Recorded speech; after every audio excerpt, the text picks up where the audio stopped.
With the name of Almighty Allah, who is the most beneficent, most merciful, most gracious, and the source of all knowledge. My name is Engineer Zainul Abedin. I welcome to all of you by saying the Islamic greetings. Assalamu alaikum wa rahmatullahi wa barakatuh.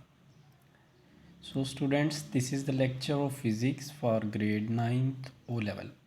Previously, in our physics, we were dealing with the quantities, physical quantities and their types.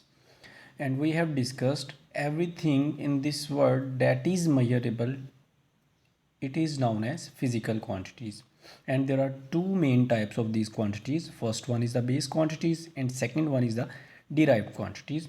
And we have learnt in 1960 in the 11th General Conference of Weight and Measures, it has been decided there are only 7 base quantities and rest of the quantities are known as derived quantity. कि ये 7 बुनियादी हैं, बाकी सारी की सारी जो हैं वो इससे डिराइव की जाती हैं, वो आपके पास जो हैं वो डिराइव्ड क्वांटिटीज़ कंसीडर की जाती हैं. Also, you must have learned from your book from table 1.1 what are the different base quantities. इसके बारे में हमने देखा था. सेकेंडली हमने ये देखा था कि आपके पास जो है समटाइम्स फिज़िक्स या मैथ्स के अंदर जो है वो जो न्यूमेरिक वैल्यूज़ होती हैं वो बहुत ज़्यादा बड़ी होती हैं और कभी कभी वैल्यूज़ बहुत ज़्यादा छोटी होती हैं. ठीक है, तो जैसा कि ये हमने जो है डिस्टेंस बिटवीन एयर पार्टिकल्स, हवा के दो पार्टिकल्स के दरमियान जो डिस्टेंस होता है वो यहाँ पे लिखा हुआ है, जो कि बहुत ही छोटी वैल्यू आपके पास यहाँ पे कंसीडर की जा रही है. ठीक है, तो ये एयर मॉलिक्यूल्स के दरमियान जो डिस्टेंस होता है, अगर इसके अंदर से आप कोई एक ज़ीरो भी यहाँ से स्किप कर देते हैं तो ये बताना मुश्किल हो जाता है कि क्या ये वाकई ही एयर पार्टिकल्स के दरमियान डिस्टेंस है या कोई और है.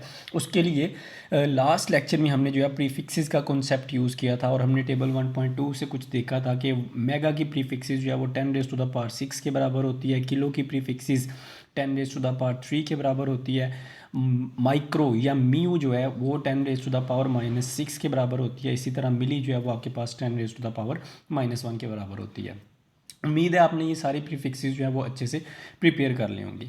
अब बेटा समटाइम्स आपको फिज़िक्स के अंदर और मैथ्स के अंदर जो है कुछ इस तरह की वैल्यूज से आपका वास्ता पड़ता है. Like I have written 6.4 cross 10⁻⁶, 10 की ताकत 6, 10⁻⁶ भी से पढ़ सकते हैं या 10⁻⁶ भी पढ़ा जा सकता है इसको. सो इसका मतलब ये है कि ये आपके पास वैल्यू लिखी हुई है 64 लाख. ठीक हो गया. अब स्पेसिफिकली ये वाली जो कंडीशन है जिसके अंदर हमने इसको लिखा हुआ है 6.4 cross 10⁻⁶, this one is known as scientific notation. It is very much necessary for all of you to learn the scientific notation. इसको समझना बहुत ज़्यादा ज़रूरी है क्योंकि फ़िज़िक्स के अंदर जैसे जैसे आप आगे जाते जाएंगे आपके पास जो है बहुत सारी वैल्यूज़ ऐसी होती हैं जिनको डायरेक्टली हम नंबर्स की फॉर्म में एक्सप्रेस नहीं कर सकते, हमें उनको साइंटिफिक नोटेशन के अंदर जो है वो कन्वर्ट करना पड़ता है. अब साइंटिफिक नोटेशन की तरफ जाने से पहले बेटा हमारे पास मैथ्स के अंदर जो है वो टोटल 10 डिजिट्स जो हैं वो एग्जिस्ट करते हैं 0 to 9. इनके अंदर जो है सिर्फ एक डिजिट ऐसा होता है जिसको हम कहते हैं वो आपके पास 0 कहलाता है. जो रिमेनिंग 9 डिजिट्स हैं 1 to 9 वो सारे के सारे डिजिट्स जो हैं वो हमारे पास कंसीडर किए जाते हैं, वो आपके पास कहलाते हैं नॉन ज़ीरो डिजिट्स आपके पास कंसीडर किए जाते हैं. अब साइंटिफिक नोटेशन में बेटा किसी भी वैल्यू को आपने कन्वर्ट करना हो तो उसके लिए कुछ स्पेसिफिक रूल्स होते हैं. अगर उन रूल्स की तरफ देखना हम स्टार्ट करें तो सबसे पहले तो हमें ये देखना पड़ता है कि किसी भी चीज़ को, किसी भी वैल्यू को जो है साइंटिफिक नोटेशन में कन्वर्ट करने के लिए दो कंडीशंस हो सकती हैं. या तो वो वैल्यू जो है वो बहुत ज़्यादा लार्जर वैल्यू हो सकती है या फिर जो है वो आपके पास बहुत ज़्यादा स्मॉलर वैल्यू हो सकती है. ये दो कंडीशंस ऐसी होती हैं जिन पे आप डिफाइन करते हैं कि हाँ अब हमें ज़रूरत है, we need to convert this numeric value into the scientific notation.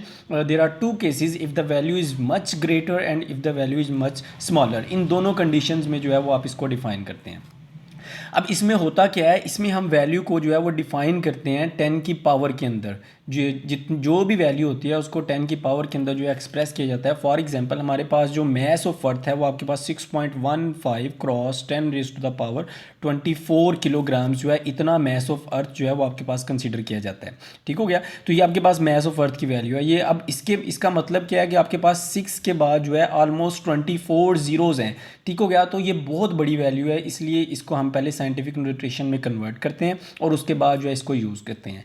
अब साइंटिफिक नोटेशन नोटेशन के अंदर 10 की पावर में एक्सप्रेस करने के बाद जो है हम लोग यूज़ करते हैं डेसिमल या पॉइंट जिसे हम लोग कहते हैं, उसको यूज़ करते हैं, ठीक है। और इसका ये रूल होता है कि डेसिमल या पॉइंट जो है वो हमेशा आपके पास जो है फर्स्ट नॉन ज़ीरो डिजिट के बाद जो है उसे वो लाई करता है, तब ही आप इसको साइंटिफिक नोटेशन में इजीली कन्वर्ट कर सकते हैं। मिसाल के तौर पे आपके पास जो स्पीड ऑफ लाइट होती है वो होती है ऑलमोस्ट 3 लाख किलोमीटर पर सेकंड। एक सेकंड के अंदर लाइट जो डिस्टेंस ट्रैवल करती है वो तकरीबन 3 लाख किलोमीटर के राउंड अबाउट होता है। और अगर आप इसको जो है वो नंबर्स में कन्वर्ट करते हैं तो ये आपके पास 3 के साथ जो है वो 8 ज़ीरोज़ आ जाते हैं, फिर ये आपके पास मीटर पर सेकंड के अंदर जो है वो चली जाती है।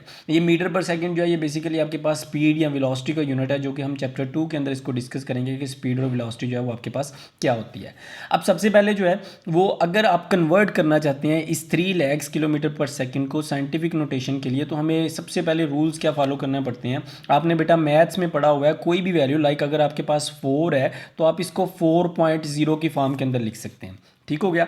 अगर आपके पास वैल्यू है ग्रेटर देन 1 तो फिर आपने इसको 4.0 की फॉर्म में लिखना है। अगर आपके पास ऑलरेडी वैल्यू में पॉइंट मौजूद है फिर आपको ये प्रोसीजर करने की ज़रूरत नहीं है। अब यहाँ पे हमारे पास 3 लाख थी, इसके बाद पॉइंट मौजूद नहीं था, इसलिए हमने यहाँ पे 0.0 की फॉर्म में इसको लिखा। उसके बाद हमने क्या किया, हमारे पास रूल ये कहता है कि आपने इसको 10 की पावर में लिखना है और आपका जो डेसिमल पॉइंट है वो आपके पास फर्स्ट नॉन ज़ीरो डिजिट के बाद जाना चाहिए। जैसा कि मैंने पहले बता दिया कि नॉन ज़ीरो डिजिट्स जो हैं वो हमारे पास 9 है। There are 9 non zero digits that are from 1 to 9। तो सबसे पहले हमारे पास ये जो पॉइंट है इसका जो पहला नॉन ज़ीरो डिजिट है जो कि यहाँ पे आपके पास इसकी वैल्यू 3 है, इसके बाद हमने इसको जो है वो शिफ्ट करना है, जैसा कि मैंने एरो हेड से भी इसको ज़ाहिर किया है।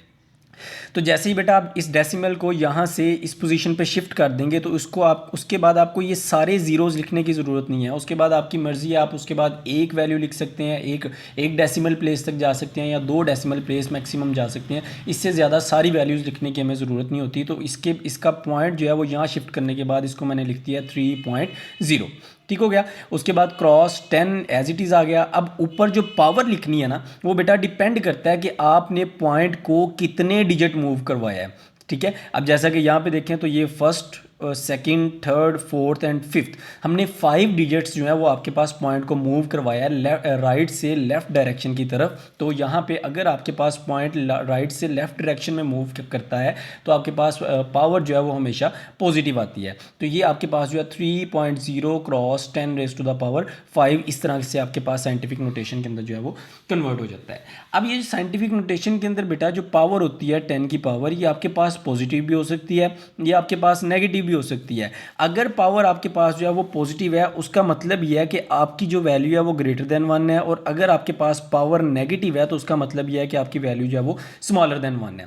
फॉर एग्जांपल यहाँ पे ये 3 lakhs that is the greater than 1 value, therefore our power is 10 raise to the +5 power. Clear. और जैसा कि यहाँ पे मैंने आपको एक मिसाल दिया है 0.000001।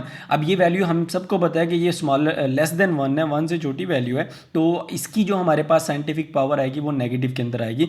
तो रूल क्या है, सबसे पहले आपने पॉइंट को शिफ्ट कर देना है, अगर ऑलरेडी मौजूद है किसके बाद शिफ्ट करना है, फर्स्ट नॉन ज़ीरो डिजिट के बाद।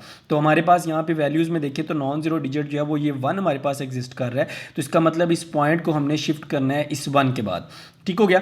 अब इस नॉन ज़ीरो डिजिट 1 के बाद जब आप इस पॉइंट को शिफ्ट करेंगे तो फिर जो है आप ये आपके पास हो जाएगा 1.0, या फिर ये आप सिंपल 1 भी इसको लिख सकते हैं या 1.0 भी लिख लेंगे, उससे भी कोई भी फ़र्क नहीं पड़ता। साथ क्रॉस 10 एज इट इज़ आ गया। अब ऊपर ये जो वैल्यू है ये इसी तरह हम लोग left to right digits count करेंगे कि पॉइंट कितने डिजिट्स हम मूव करवा रहे हैं। सो ये आपके पास first digit, second, third, fourth, fifth और सिक्स्थ, ये हमारे पास 6 डिजिट्स जो हैं वो हमने पॉइंट को मूव करवाया, ठीक हो गया। इसलिए यहाँ पे आपके पास पावर जो है वो माइनस के अंदर आ जाएगी। अगर लेस देन 1 है तो पावर माइनस के अंदर आएगी, अगर ग्रेटर देन 1 है तो पावर आपके पास जो है वो प्लस के अंदर कंसीडर की जाती है। तो ये आपके पास 1 या 1.0 cross 10 raise to the power -6 हो जाता है। और जैसा कि आपने पढ़ा हुआ है प्रीफिक्सेस के अंदर 10 रेज़ टू द पावर -6 जो है वो 1 माइक्रो या म्यू के बराबर होता है, इसलिए हम इसका आंसर जो है वो 1 माइक्रो या 1 म्यू इसको लिख सकते हैं। क्लियर स्टूडेंट्स, उम्मीद है साइंटिफिक नोटेशन आपको अच्छे से समझ आ गई, इसको अच्छे से ग्रिप कीजिएगा और इससे रिलेटेड कुछ असाइनमेंट्स जो हैं वो भी मैं अपलोड करूँगा, उसे लाजमी आप लोगों ने सॉल्व करना है ताकि आपको साइंटिफिक नोटेशन जो है यहाँ पे प्रॉपरली क्लियर हो सके। Till then stay blessed, stay happy, best of luck for your studies. अल्लाह हाफिज़।